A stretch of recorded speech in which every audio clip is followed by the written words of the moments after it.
पाकिस्तान में बगावत की आग बरस रही है। विद्रोह की आग में धधक रहा है आतंकिस्तान। खैबर से बलूचिस्तान तक खूनी संघर्ष लगातार जारी है। इस खूनी संघर्ष से ध्यान हटाने के लिए मुनीर की फौज और उसकी कठपुतली शहबाज सरकार रोज कोई ना कोई उलझुल हरकत करती है, खासकर भारत के खिलाफ, जहां उसे मुंह की खानी पड़ती है, लेकिन वो खुद सुधरता नहीं। मतलब ये कि पाकिस्तान तनाव चाहता है तो भारत उसे तनाव जरूर देगा। इस्लामाबाद में भारतीय उच्चायुक्त के बाहर पाकिस्तान ने तोड़फोड़ कर दी तो भारत ने भी कड़ा जवाब दिया। दिल्ली में पाकिस्तानी उच्चायुक्त के बाहर लगे सुरक्षा बैरिकेड हटा दिए गए, बुलडोजर चलाया गया और वीजा सेक्शन के पास की फेंसिंग भी हटा दी गई। इस्लामाबाद में भारतीय उच्चायुक्त के बाहर पार्किंग पोल हटाए गए। उसके बाद भारत ने भी जवाब दिया है। पाकिस्तानी उच्चायुक्त के चारों तरफ सुरक्षा के लिए जो बैरिकेड थे उन्हें हटा दिया गया। पाकिस्तान को एहसास करा दिया गया है कि इस्लामाबाद में जो भी बदमाशी की गई उसका जवाब दिल्ली में दे दिया गया है। भारत में तो सिर्फ पाकिस्तानी उच्चायुक्त के बाहर बुलडोजर एक्शन हुआ, बैरिकेड हटाए गए, लेकिन वहां तो बलूचों ने पाकिस्तान को बलूचिस्तान छोड़ने का हुक्म दे दिया है। पाकिस्तान के अंदरूनी हालात कितने बिगड़े हुए हैं ये अब बताने की जरूरत नहीं, पूरी दुनिया अब इससे बखूबी वाकिफ है। एक तरफ पीओके में उबाल है तो दूसरी ओर सालों से बलूचिस्तान में विद्रोह की चिंगारी भड़क कर अब आग बन चुकी है। बलूचिस्तान खुद को पाकिस्तान से अलग देश रिपब्लिक ऑफ बलूचिस्तान घोषित कर चुका है, अपने नेशनल एंथम का ऐलान कर चुके हैं। बलूचिस्तान ने 11 अगस्त को अपनी आजादी की सालगिरह भी मना ली। भले ही पाकिस्तान इस इलाके पर फाइटर जेट लेकर टूट पड़ा हो, लेकिन बलूच लड़ाके हर रोज पाकिस्तानी सेना और रेंजर्स पर हमले करते हैं और अब तो बलूचों ने पाकिस्तानी सेना को तत्काल बलूचिस्तान से निकल जाने की चेतावनी दे दी है। बलूच नेता मीर यार बलूच ने पाकिस्तानी सेना को हमलावर बताया है और बलूचिस्तान छोड़ने से पहले अपने सारे हथियार सरेंडर करने को कहा है। उन्होंने पाकिस्तान को 1971 की याद दिलाई है और कहा है कि उसे अपने हथियार और सैन्य सामान छोड़कर बलूचिस्तान से बाहर चले जाना चाहिए। मीर यार बलूच ने सोशल मीडिया प्लेटफॉर्म एक्स पर यह बयान शेयर किया है, जिसे रिपब्लिक ऑफ बलूचिस्तान के हवाले से जारी किया गया है। इसमें कहा गया कि पाकिस्तानी सेना इस इलाके में गैर कानूनी तरीके से तैनात है और बलूचिस्तान के लोगों की जान, संपत्ति और कारोबार के लिए खतरा है। उन्होंने अंतर्राष्ट्रीय समुदाय से अपील की है कि वो बलूचिस्तान को एक स्वतंत्र देश के तौर पर पहचान दें और ये बलूचिस्तान में बगावत की बड़ी वजहों में से एक है। इसका गुस्सा बलूचिस्तान के अलग अलग इलाकों में नजर आया। मस्तुंग में तो पाकिस्तान की सेना को उनके ही कैंप से खदेड़ दिया गया, तो बलूचिस्तान के बागियों में से एक बीआरजी ने रेलवे ट्रैक को उखाड़ दिया। पाकिस्तान के सिंध के जैकबाबाद में रेलवे ट्रैक पर धमाका हुआ। बीआरजी ने कहा कि बलूचिस्तान की पूर्ण आजादी तक ये हमले जारी रहेंगे। दरअसल बलूच राष्ट्रवादी संगठन आरोप लगाते हैं कि पाकिस्तान की सेना मिलिट्री ऑपरेशन के जरिए विरोध की आवाज दबाती है। बलूच नेता आरोप लगाते हैं कि गुमशुदगी और लोगों के गायब होने के पीछे आईएसआई है। बलूच संगठनों का दावा है कि लोगों की आवाज को दबाने के लिए पाकिस्तान प्रॉक्सी नेटवर्क का इस्तेमाल कर रहा है। बलूच नेताओं ने आरोप लगाया कि बलूचिस्तान में लोगों की आवाज दबाने का पूरा खाका इस्लामाबाद से तय होता है, जिसको लेकर लोगों में जबरदस्त गुस्सा और विद्रोह है। वैसे तो बलूचिस्तान में विद्रोह की आग दशकों से जल रही है, लेकिन अब वो आग बारूद बन चुकी है जो रह रहकर पाकिस्तानी सेना के ऊपर मौत बनकर बरसती है।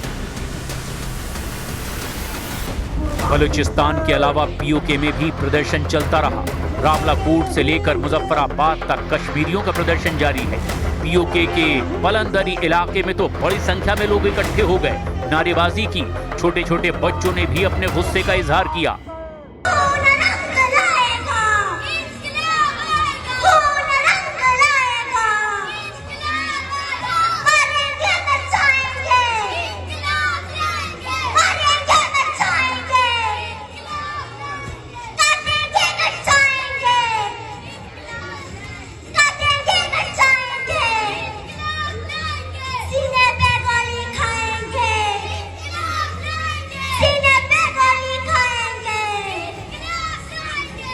पीओके में प्रदर्शन की अगुवाई करने वाले ज्वाइंट अवामी एक्शन कमेटी यानी JAAC का आरोप है कि प्रदर्शन को दबाने के लिए वहां अनाज की सप्लाई रोक दी गई। यानी जब मुनीर की सेना गोली से लोगों को नहीं मार पा रही है तो उसने उन्हें भूख से मारने का इंतजाम कर दिया। हमने सिर्फ अपना हक मांगा था, जिसे आप लोगों की अदालत में दहशतगर्दी समझा जाता है। आप लोग हमें राशन नहीं पहुंचाएंगे तो क्या हम भूखे मर जाएंगे? रिस्क का वादा अल्लाह ताला ने किया है और वही हमें रिस्क देगा। जो पत्थर में कीड़े को रिस्क दे सकता है वो हम कश्मीरियों को भी रिस्क दे देगा। और अपने हुकूक मांगना अगर दहशतगर्दी है तो हाँ, हम हैं दहशतगर्द। अब हमारी यूनिवर्सिटी CMH हमें सऊदी अरबिया वालों ने बना के दिया है, बॉयज डिग्री कॉलेज हमें दुबई वालों ने बना के दिया है, जिसपे इनकी गंदी रेंजर्स ने कब्जा किया हुआ है। हम किधर जाएं कश्मीरी?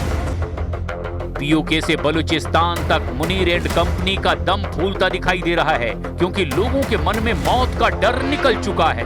वो जान देकर भी हक की लड़ाई लड़ने पर उतारू हैं। JAAC के नेता अमन खान ने पाकिस्तान सरकार पर तीखा हमला बोला। उन्होंने कहा कि कश्मीर तुम्हारा लाडले बेटा नहीं, बाप है। 70 दिन से ज्यादा हो गए कश्मीर के अंदर जिस बर्बरियत की इंतहा है उसका सिलसिला जारी है। अद्वियात और खुराक रास्तों में बंद है और कश्मीर को जो है वो घेरे में किया गया है। सरेंडर करवाने के लिए, कश्मीर को खत्म करने के लिए, इस मसले को, इस शनाख्त को, पहचान को खत्म करने के लिए ये सारा मामला किया गया है, जिसकी हम भरपूर मजम्मत करते हैं। हम दुनिया भर के इंसान दोस्तों से इस मसले पर बोलने की अपील करते हैं और कश्मीर के अवाम से हम अपील करते हैं कि जब तक एक भी कश्मीरी जिंदा है, शनाख्त पे कोई कम्प्रोमाइज नहीं है, हुकूक पे कोई कम्प्रोमाइज नहीं है।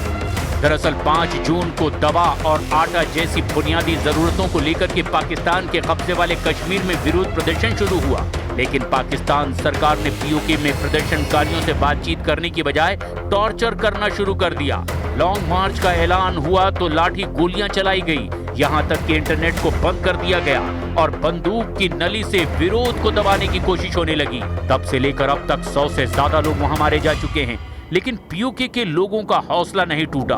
पीओके में कश्मीरियों पर पाकिस्तान के जुल्म के बीच अमेरिकी राजदूत के बयान ने मार्शल मुनीर और शहबाज शरीफ की नींद उड़ाकर रख दी है।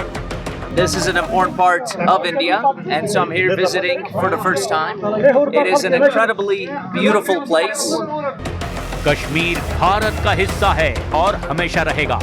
अमेरिकी राजदूत ने बस कुछ घंटे पहले ही ये कह दिया, लेकिन पाकिस्तान के दिमाग में ये बात घुसती ही नहीं। सर्जियो गोर के बयान के बाद पाकिस्तान ने अमेरिकी अधिकारियों के सामने अपनी नाराजगी जाहिर की और गोर के बयान पर आपत्ति दर्ज कराई।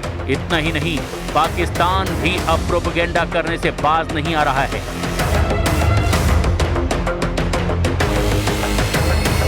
अब हम इसे इत्तेफाक कहें या फिर पाकिस्तान की चाल, क्योंकि अमेरिकी राजदूत के कश्मीर को भारत का हिस्सा बताने के कुछ ही घंटे बाद खबर आई कि पाकिस्तान ने नोटैम जारी कर दिया है और 19 और 20 अगस्त के लिए करीब 750 किलोमीटर लंबे हवाई क्षेत्र में उड़ानों पर प्रतिबंध लगा दिया है। पाकिस्तान ने इसकी वजह नहीं बताई, लेकिन नोटैम जारी होते ही अटकलें लगने लगी कि पाकिस्तान फतह 3 मिसाइल के टेस्ट के लिए माहौल बना रहा है। नोटैम का मतलब नोटिस टू एयरमैन। ये पायलटों और एयर ट्रैफिक कंट्रोलर्स को दी जाने वाली सूचना है, जिसके जरिए अचानक हुए बदलावों और संभावित खतरों का अलर्ट मिलता है।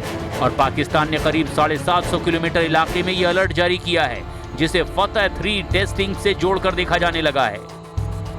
हो सकता है कि पाकिस्तान बौखलाहट में ऐसा कदम उठा रहा हो, क्योंकि अमेरिकी राजदूत सर्जियो गोर का कश्मीर में जाकर ही कश्मीर को भारत का अभिन्न हिस्सा कहना कोई छोटी बात नहीं है। और ये पहली बार हुआ है जब अमेरिका के राष्ट्रपति डोनाल्ड ट्रंप के बेहद करीबी भारत में राजदूत सर्जियो गोर ने ये ऐलान किया। हालांकि औपचारिक तौर पर दोनों घटनाओं का कोई सीधा संबंध नहीं है, लेकिन जो नोटैम आया है उसने भारत के कान खड़े कर दिए हैं। अब पाकिस्तान का दोहरा रवैया देखिए। एक ओर पाकिस्तान दुनिया भर में घूम घूम कर ह्यूमन राइट्स का रोना रोता है, तो दूसरी ओर चीन के साथ मिलकर आतंकियों को बचाने की कोशिश भी करता है, जिसको लेकर भारत ने संयुक्त राष्ट्र सुरक्षा परिषद में चीन और पाकिस्तान पर निशाना साधा। भारत ने यूएन सुरक्षा परिषद में आतंकवादियों की लिस्टिंग और डीलिस्टिंग की प्रक्रिया में राजनीतिक दखल पर कड़ी आपत्ति जाहिर की। भारत ने कहा कि आतंकियों के लिस्टिंग डीलिस्टिंग को राजनीति से दूर रखें। भारत ने बिना नाम लिए कहा कि सुरक्षा परिषद की सदस्यता का इस्तेमाल आतंकियों को बचाने या उन्हें डिलिस्ट कराने के लिए नहीं होना चाहिए। This must not become a platform to pursue narrow political interests. Listing and delisting are a case in point. There must be more transparency and objectivity on this front.